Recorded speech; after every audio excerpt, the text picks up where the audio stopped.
In the summer of 2025, Mark Zuckerberg compiled a list. It contained roughly 40 names, the specific researchers and engineers at OpenAI, Google DeepMind, and Anthropic, whom Zuckerberg identified as the most critical individuals in artificial intelligence. To pull these individuals away from their current labs, Meta offered signing bonuses reaching $100 million, paid upfront in pure cash. Including base salaries and stock, the total 4-year compensation packages for these targeted hires frequently topped $300 million.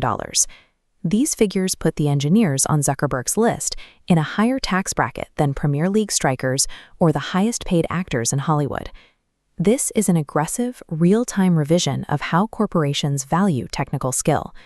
Meta is treating the ability to design a neural network as a high-leverage asset rather than a standard job function.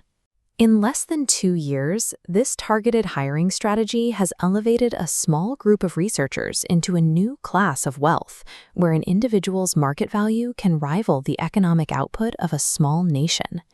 The strategy was centered on a new division called Superintelligence Labs. It was a calculating all-star draft designed to hollow out the talent pools of every major rival. Meta successfully poached Ruoming Pang from Apple's foundation models team, securing the lead researcher with a package worth $200 million. Meta secured Alexandr Wang through a $14.3 billion investment in his company, Scale AI, an arrangement that effectively integrated Wang's leadership and team into Meta's internal hierarchy. As top researchers began to depart, rival labs were forced into a defensive scramble to protect their remaining technical staff. OpenAI operated under extreme duress, issuing individual retention bonuses of $1.5 million and desperately accelerating stock vesting schedules to prevent a total talent drain. The wage pressure quickly moved through the rest of the economy.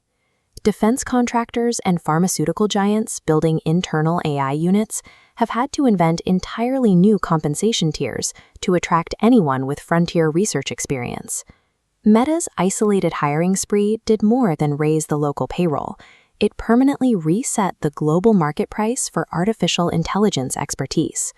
Paying a single employee $300 million sounds like a fast track to bankruptcy, but the economics of frontier AI tell a different story. Meta spends $60 billion annually on infrastructure. A $75 million salary dwarfs this cost. In a winner-take-most market, if that single engineer makes a model 1% more capable, the market dominance generates billions, making the high salary a strictly profitable investment. In this environment, elite researchers function as franchise players. Their presence on a team attracts capital, signals technical superiority, and accelerates the timeline of the entire organization. Unlike professional sports, where salary caps and drafts limit how much a team can spend to win, tech giants have effectively unlimited cash to continue bidding for talent. These 9-figure contracts are completely rational when an individual's work dictates the outcome of a $100 billion race for intelligence. This concentration of capital is pulling technical talent back into a narrow geographic corridor in Northern California, reversing years of remote work trends. Inside the labs, this market is creating massive internal friction, with new hires receiving packages that dwarf the lifetime earnings of veteran staff who arrived just a few years earlier. Universities are also losing the ability to compete. Public researchers are leaving their posts for industry contracts, shrinking the pool of talent available to do long-horizon safety work that isn't immediately profitable. The financial scale of these deals is a secondary concern to the concentration of decision-making power that comes with them. The engineers earning these massive packages are the ones selecting the training data and designing the guardrails for the AI systems that will soon affect billions of people. These technical choices are made without democratic input or public accountability. The ethics of the technology are dictated by the terms of a private employment contract. This talent war has left the architectural profile of our most powerful technology in the hands of a hyper-compensated elite. The systems shaping our future are being designed by a few thousand people, conducted entirely within the privacy of corporate negotiations.